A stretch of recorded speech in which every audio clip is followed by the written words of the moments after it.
खाकी वाली suicide mystery. एक पुलिस वाला आपके घर के बाहर खड़ा होता है तो आप सुरक्षित महसूस करते हैं, लेकिन पुलिस वाले ही अगर आत्महत्या करने लगे एक के बाद एक, खाकी वर्दी के बड़े बड़े अधिकारी सुसाइड करने लगे, उसमें आईपीएस जैसे अफसर हो, एएसआई जैसे अधिकारी हो, वो आत्महत्या कर ले, तो मानना पड़ेगा कि कुछ तो गड़बड़ है।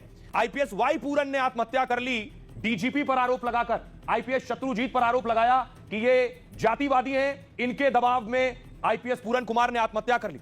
आईपीएस पूरन कुमार के मामले की अभी जांच हो ही रही थी कि एक और सुसाइड हो गया। अगली तस्वीर देखिए जरा, एक एएसआई ने आत्महत्या कर ली है। ये एएसआई कह रहा है जिन्होंने पहले आत्महत्या की आईपीएस पूरन कुमार कि ये परेशान कर रहे थे, ये भ्रष्टाचारी और जातिवादी थे, इसलिए इसने आत्महत्या कर ली।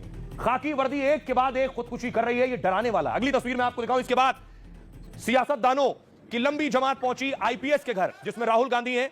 राहुल गांधी आज आईपीएस के घर पहुंचे, उनकी पीड़ित पत्नी से मिले, श्रद्धांजलि दी उन्हें। इससे पहले भगवंत मान जा चुके हैं आईपीएस के घर। खुद हरियाणा के सीएम नायाब सिंह सैनी पहुंचे, दिल्ली के पूर्व डिप्टी सीएम मनीष सिसोदिया पहुंचे, चंद्रशेखर रावण भी आईपीएस के घर पहुंचे, चिराग पासवान भी आज आईपीएस के आवास पर पहुंचे, उनके परिवार और पत्नी से मिले।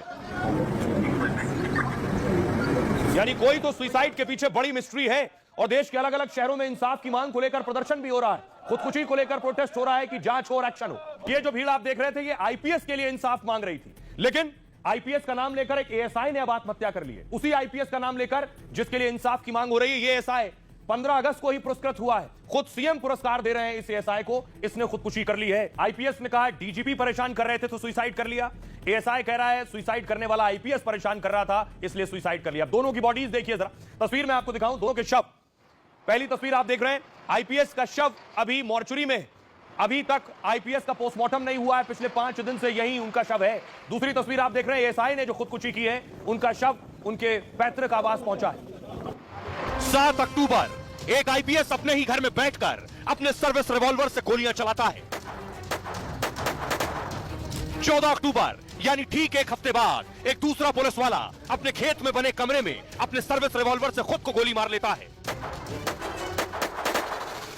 एक हफ्ते के भीतर 2 खुदकुशी में सैकड़ों सवाल छिपे हैं, हजारों राज हैं, अनगिनत मिस्ट्री है। समझ में नहीं आ रहा, लेकिन कुछ तो है, कुछ तो पक रहा है। पर्दे के पीछे कुछ तो चल रहा है, आंखों से ओझल कुछ तो खेल हो रहा है। कोई तो इस खेल का बड़ा खिलाड़ी है। और ये मेरे पीछे आप 2 सुसाइड नोट देख रहे हैं। एक सुसाइड नोट है आईपीएस पूरन ने आत्महत्या से पहले लिखा और दूसरा सुसाइड नोट एएसआई ने आत्महत्या से पहले लिखा। अब देखिए जरा क्या लिख रहे हैं दोनों इस नोट में। सबसे पहले देखिए, आईपीएस वाई पूरन कुमार ने 7 अक्टूबर को सर्विस रिवॉल्वर से गोली मारकर जान दे दी।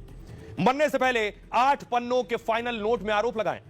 आईएएस आईपीएस अधिकारियों ने मुझ पर अत्याचारों की सीमाएं लांघ दी, मुझे झूठे मामले में फंसाने की कोशिश की जा रही है। डीजीपी की ओर से रोहतक एसपी को ढाल बनाया जा रहा है। रोहतक एसपी के खिलाफ शिकायत की लेकिन कोई कार्रवाई नहीं हुई। गुमनाम शिकायतें करके मेरे खिलाफ साजिश रची गई। जातिवाद की वजह से मुझे प्रताड़ित किया जा रहा है, मेरा सामाजिक तौर पर बहिष्कार किया जा रहा है, मुझे अक्सर जिम्मेदार पदों से दूर रखा जाता है। लगातार मेरे खिलाफ झूठी कार्रवाई की कोशिश हो रही है। सार्वजनिक रूप से मेरी प्रतिष्ठा सम्मान को नुकसान पहुंचाया गया।